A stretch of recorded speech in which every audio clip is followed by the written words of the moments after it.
गंगा सवेरा की शुरुआत आज हम एक दुखद खबर से करने जा रहे हैं। सड़क हादसे से जुड़ी हुई खबर है जिसमें 17 लोगों ने अपनी जान गंवा दी है।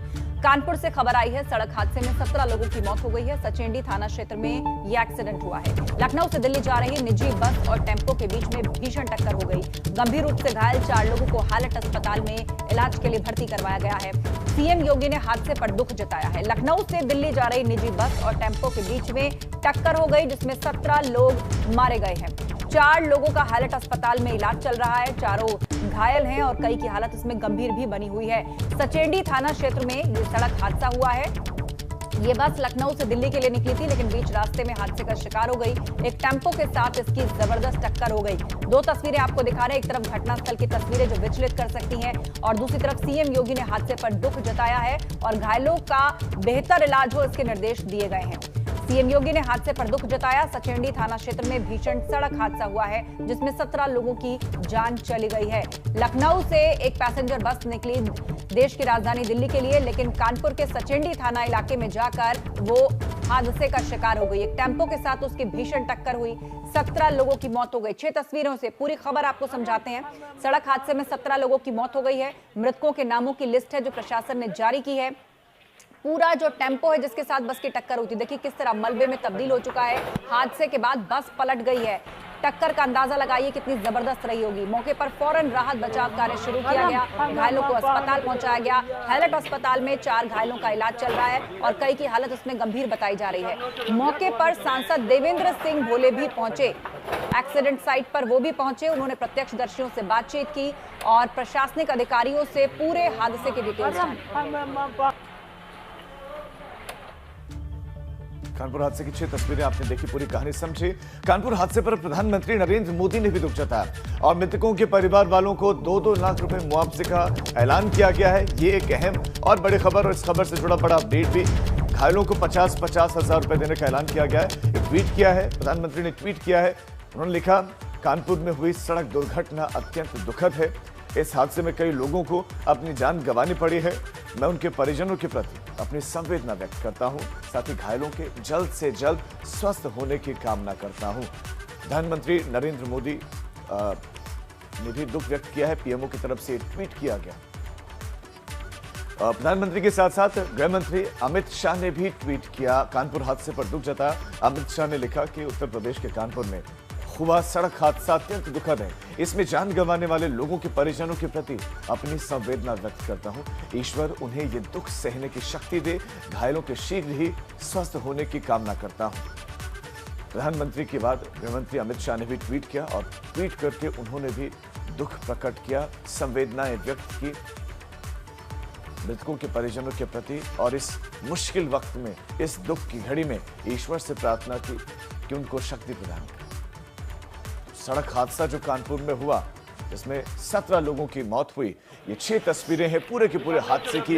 एक कहानी बयां कर रहे हैं। 17 लोगों की मौत हो गई। उसके बाद प्रशासन मौके पर पहुंचकर रेस्क्यू भी किया गया, अस्पताल लोगों को पहुंचाया गया, जांच पड़ताल की गई। जिन लोगों की मौत हुई है उन लोगों के नाम जारी किए गए, उनकी सूची जारी की गई। हादसे के बाद की तस्वीरें, हादसे के बाद का मंजर जो कोई देख रहा है सहम जा रहा है, रोंगटे खड़े कर दे रहा है, क्योंकि पर खच्चे उड़े हुए हैं, मलबे में तब्दील। ऐसा लग ही नहीं रहा था कि ये टेम्पो चल भी रहा होगा। पर खच्चे उसके उड़े हुए थे। मौके पर राहत बचाव का कार्य लगातार किया गया। हैलट हॉस्पिटल में जो घायल है उनको भर्ती करवाया गया। 50-50 हजार की जो आर्थिक सहायता वो दी गई है। पीएमओ की तरफ से ट्वीट किया गया घायलों को भी और हैलट हॉस्पिटल में उनका इलाज चल रहा है। इसके बाद सांसद को जैसे ही जानकारी मिली, सूचना मिली, वो भी मौके पर पहुंच गए। सांसद देवेंद्र सिंह भोले वो भी मौके पर पहुंचे। उन्होंने अधिकारियों से पूछा कि जब हादसा हुआ उसके बाद क्या रेस्क्यू ऑपरेशन वक्त पर शुरू हो गया था, क्या सभी को घायलों को तत्काल अस्पताल में पहुंचा दिया गया था या इसमें वक्त लगा, हादसे के कारण क्या रहे, इस तरीके की सारी जानकारियां सांसद ने भी जुटाई। और इस घटना पर ताजा अपडेट के लिए सीधे रुक करेंगे कानपुर का। हमारे सहयोगी रतीश त्रिवेदी हमारे साथ जुड़ गए हैं। रतीश, बताइएगा 4 जो घायल हैं जिनका अस्पताल में इलाज चल रहा है, सबसे पहले तो ये कि उनकी हालत कैसी बनी हुई है और क्या मौके से राहत बचाव कार्य खत्म हो चुका है?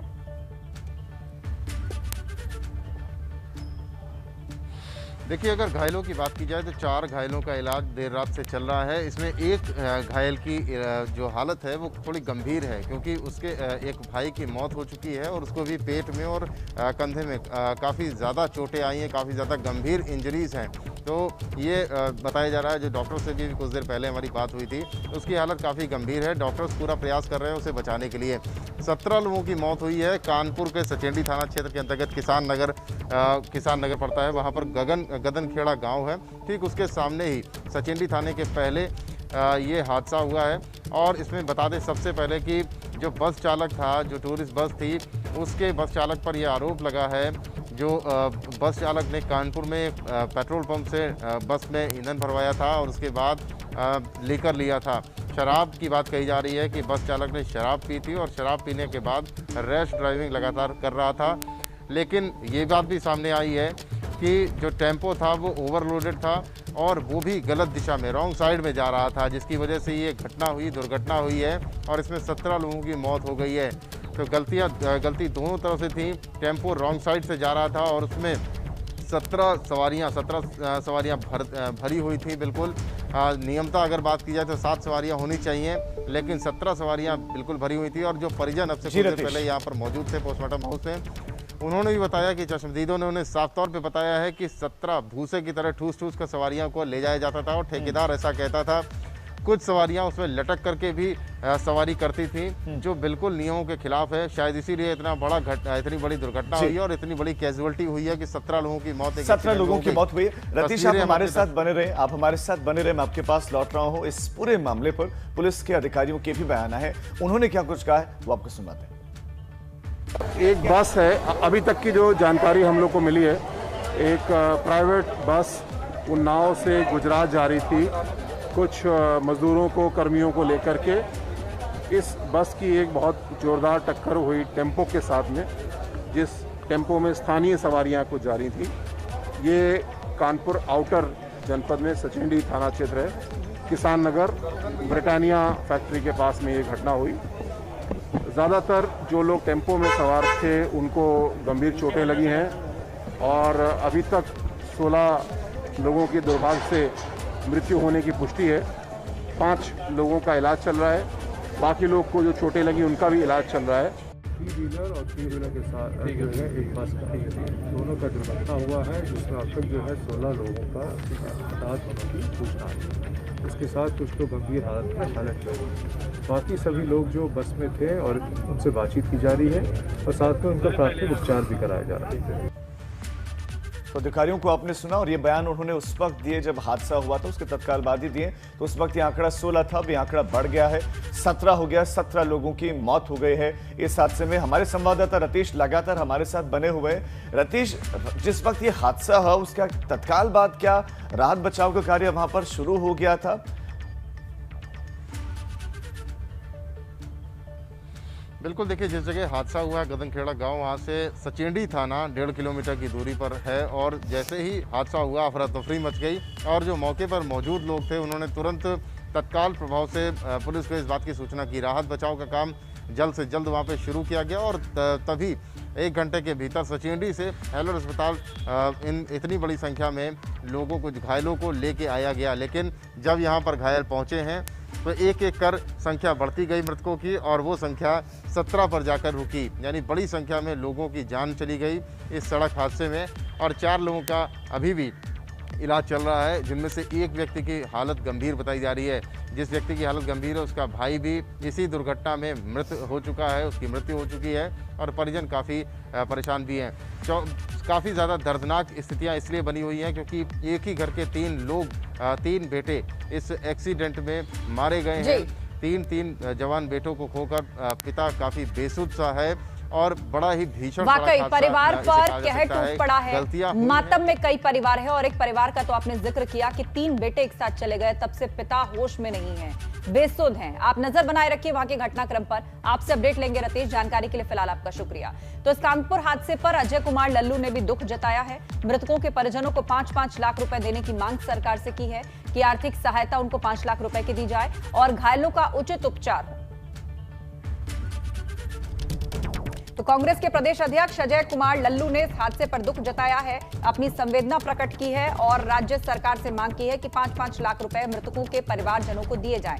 उनके लिए आर्थिक सहायता की मांग की है और यह भी कहा है कि घायलों का बेहतर से बेहतर इलाज हो।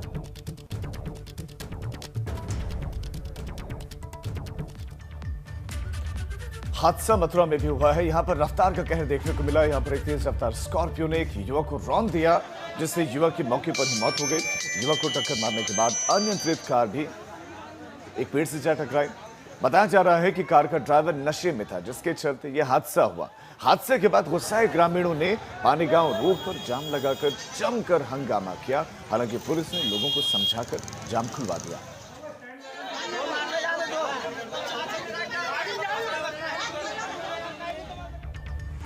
उधर वाराणसी से भी एक दिल दहला देने वाला वीडियो सामने आया है। यहां पर नगर निगम की गाड़ी ने एक महिला को कुचल डाला है। हादसे की तस्वीरें सीसीटीवी कैमरे में कैद हो गई। ये तस्वीरें विचलित कर सकती हैं। आपको बता दें कि हादसा चेतगंज थाना क्षेत्र के काली महल इलाके का है। घायल महिला को बीएचयू ट्रॉमा सेंटर में एडमिट कराया गया है, तो वहीं ड्राइवर को पुलिस ने फिलहाल हिरासत में ले लिया है। देखिए किस तरह ये सड़क हादसा हुआ है। सीसीटीवी कैमरे में पूरी तस्वीरें कैद हो गई। किस तरह दर्दनाक तरीके से नगर निगम की एक गाड़ी ने महिला को कुचल डाला। ये महिला सड़क किनारे थी, अपने रास्ते जा रही थी और अचानक ये बड़ी सी गाड़ी जो आप देख रहे हैं नगर निगम की है, वो आगे आती है, एक झटके के साथ बढ़ती है और उसकी चपेट में ये महिला आ जाती है, इसको कुचल देती है। आसपास लोग फौरन भाग के इकट्ठा होते हैं और उसको अस्पताल पहुंचाते हैं। चलिए गंगा सवेरा में अब आगे बढ़ते हैं और पूर्वांचल की हर छोटी बड़ी खबर सुपरफास्ट अंदाज में आपको दिखाते हैं। शुरू करते हैं। वाराणसी में गंगा का पानी हरा दिखने लगा है। इसकी वजह काई है या फिर शैवाल, इसकी जांच शुरू हो गई है। डीएम की ओर से बनाई गई 5 विभागों की टीम जांच में जुटी हुई है। 10 जून की शाम तक रिपोर्ट आने की संभावना है।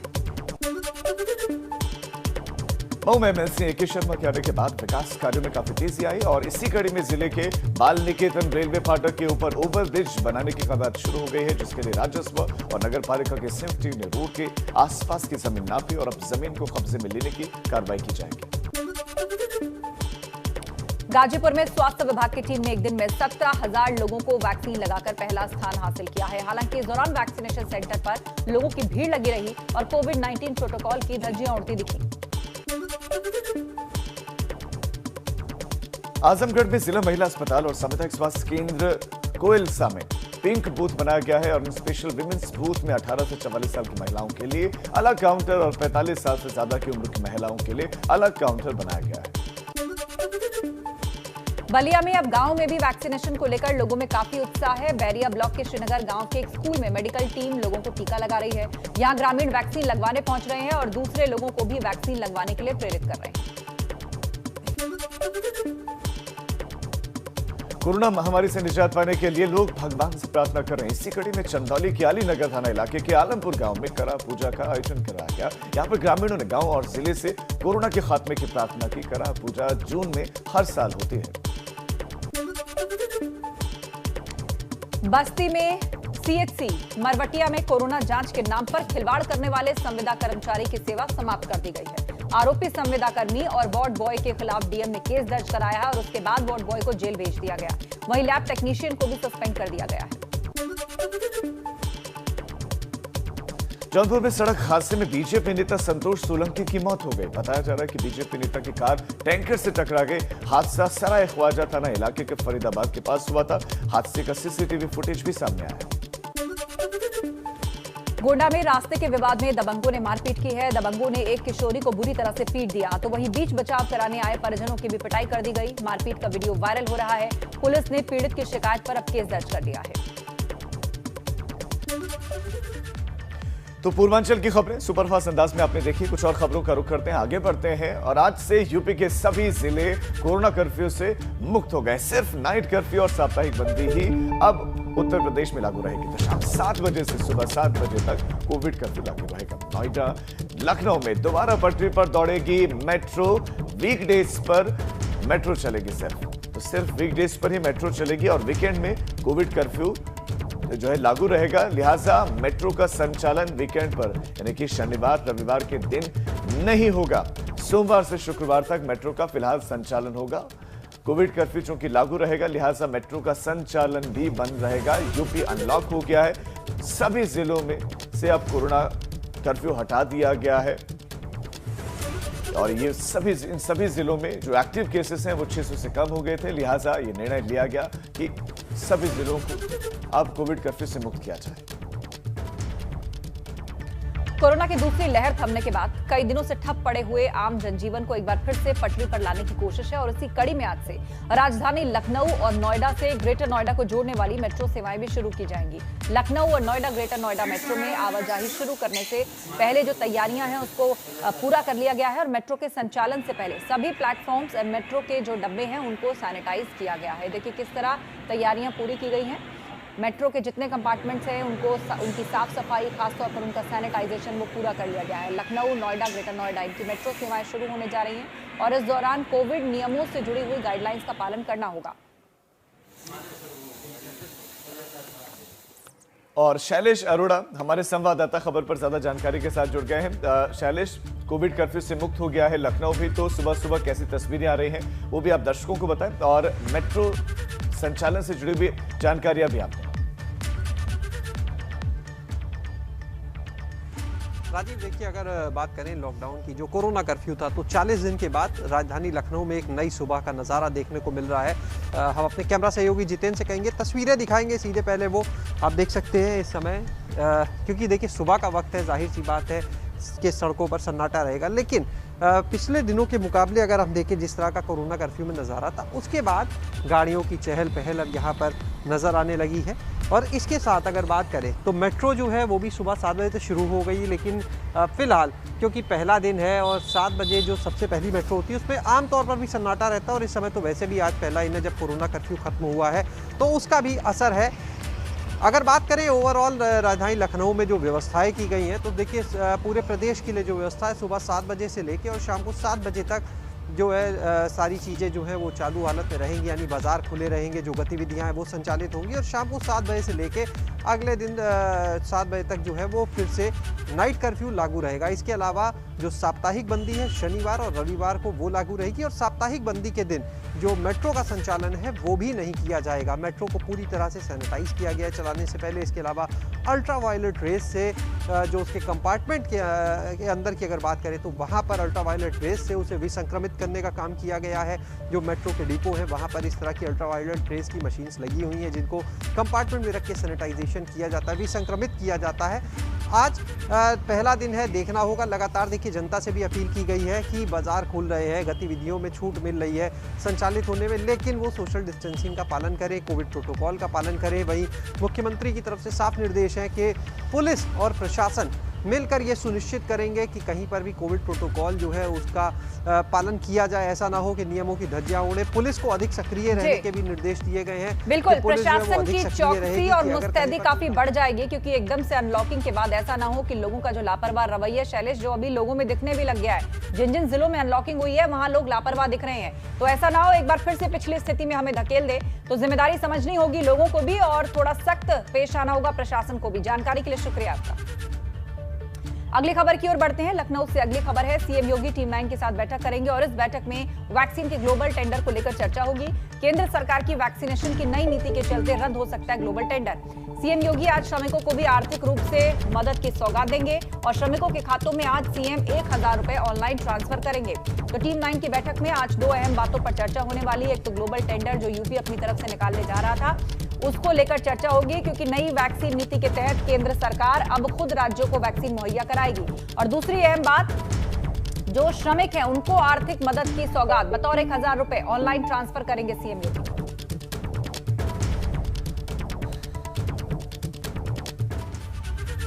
अब बारी है अवध की खबरें आपको सुपरफास्ट अंदाज में दिखाने की। चलिए फटाफट खबरों की शुरुआत करते हैं। अयोध्या में कोरोना नियमों की धज्जियां उड़ाई जा रही हैं। यहाँ के हनुमानगढ़ी में श्रद्धालुओं की भीड़ उमड़ पड़ी। इस दौरान प्रशासनिक व्यवस्थाएं फेल दिखाई दी। लोग बिना मास्क और सोशल डिस्टेंसिंग की पूजा करते नजर आए।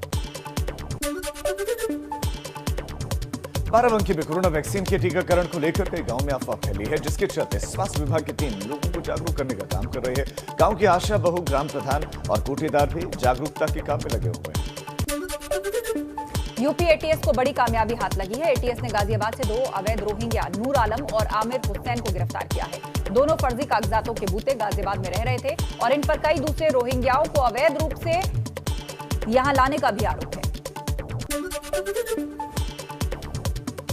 सीतापुर में प्रशासन ने गैंगस्टर नफीस पर शिकंजा कस दिया। एसडीएम सदर और सीओ सिटी की टीम ने रामकोट थाना इलाके के केशव ग्रीन सिटी में नफीस के मकान और 2 प्लॉट समेत काफी संपत्तियों को कुर्क किया है और इसके अलावा 1 कार और 2 टू व्हीलर भी जब्त किए गए। नफीस पर शहर कोतवाली, रामकोट और खैराबाद में कई मुकदमे दर्ज हैं। अंबेडकर नगर में पुलिस ने 2 दिन पहले हुई नाबालिग की हत्या का खुलासा कर दिया है। मृतक की मां की शिकायत पर पुलिस ने 2 आरोपियों को गिरफ्तार कर लिया। नाबालिग की हत्या उसके दादा दादी ने बेहद मामूली सी बात पर कर दी थी। फतेहपुर की बकेबर थाना पुलिस ने अवैध शराब के खिलाफ अभियान चलाया। इस दौरान पुलिस ने छापेमारी में 180 लीटर अवैध शराब बरामद की। बड़ी तादाद में लहन और शराब की 10 भट्टियों को नष्ट किया गया। साथ ही 10 लोगों के खिलाफ मुकदमा दर्ज किया गया। और चलिए आगे बढ़ते हैं। यूपी उत्तराखंड में किस तरह की हलचल रहने वाली है उस पर एक नजर डालते हैं। सबसे पहले बात करते हैं उत्तर प्रदेश की। आज से यूपी के सभी जिले कोरोना कर्फ्यू से मुक्त हो गए हैं। सिर्फ नाइट कर्फ्यू और साप्ताहिक बंदी लागू रहेगी। शाम 7 बजे से सुबह 7 बजे तक कोविड कर्फ्यू लागू रहेगा। नोएडा और लखनऊ में दोबारा पटरी पर दौड़ेगी मेट्रो। वीकडेज पर मेट्रो चलेगी। वीकेंड कर्फ्यू में मेट्रो का संचालन नहीं होगा। दूसरी तरफ एबीपी गंगा की खबर का बड़ा असर हुआ है। आज दोपहर तक आगरा का पारस अस्पताल सील हो सकता है। मॉक ड्रिल मामले में पारस अस्पताल का लाइसेंस निलंबित कर दिया गया है। अभी अस्पताल में कोरोना के 55 मरीज भर्ती हैं और सभी को एसएनएमसी में शिफ्ट किया जा सकता है। परिजन चाहे तो किसी भी निजी अस्पताल में अपने मरीज को ले जा सकते हैं। इसके अलावा आज सीएम योगी टीम 9 के साथ बैठक करेंगे। बैठक में वैक्सीन के ग्लोबल टेंडर को लेकर चर्चा होगी। केंद्र सरकार की वैक्सीनेशन की नई नीति के चलते ये ग्लोबल टेंडर रद्द हो सकता है। सीएम योगी आज श्रमिकों को भी आर्थिक मदद की सौगात देंगे और श्रमिकों के खातों में आज सीएम 1000 रुपए ऑनलाइन ट्रांसफर करेंगे। तो उत्तर प्रदेश में आपने जाना क्या रहेगा, खास बात कर लेते हैं। उत्तराखंड की सुबह 11 बजे सचिवालय में कैबिनेट की बहुत महत्वपूर्ण बैठक है। सीएम तीरथ सिंह रावत की अध्यक्षता में कैबिनेट की बैठक होगी, लिहाजा कोई बड़ा फैसला लिया जा सकता है। बैठक में कोरोना कर्फ्यू से राहत और कोविड-19 से जुड़े हुए मामलों पर कुछ फैसला लिया जा सकता है। पर्यटन, औद्योगिक विकास, गृह विभाग, महिला एवं बाल विकास से जुड़े हुए कुछ फैसले लिए जा सकते हैं। कुल मिलाकर कैबिनेट बैठक बहुत महत्वपूर्ण। इसके अलावा आज से देहरादून के दून अस्पताल में सामान्य बीमारियों के लिए ओपीडी की शुरुआत हो रही है। रजिस्ट्रेशन के आधार पर मरीजों को नंबर मिलेगा। सुबह 8 बजे से लेकर 10 बजे तक रजिस्ट्रेशन होगा। 8 बजे से लेकर 10 बजे तक और सुबह 9 बजे से दोपहर 1 बजे तक ओपीडी चलेगी। हर एक डॉक्टर 25 मरीजों को देख सकेंगे। इसके अलावा देहरादून में आज सुबह 8 बजे से 11 बजे तक दुकानें खुलेंगी शराब की। 9, 11 और 14 जून को ये वाइन शॉप, इस शराब की दुकानें खोली जाएंगी। पुलिस प्रशासन के लिए शराब की दुकानों पर भीड़ कंट्रोल करना एक बड़ी चुनौती होगा। सोशल डिस्टेंसिंग के लिए शराब की दुकानों के बाहर गोले बनाए गए, सर्कल्स बनाए गए।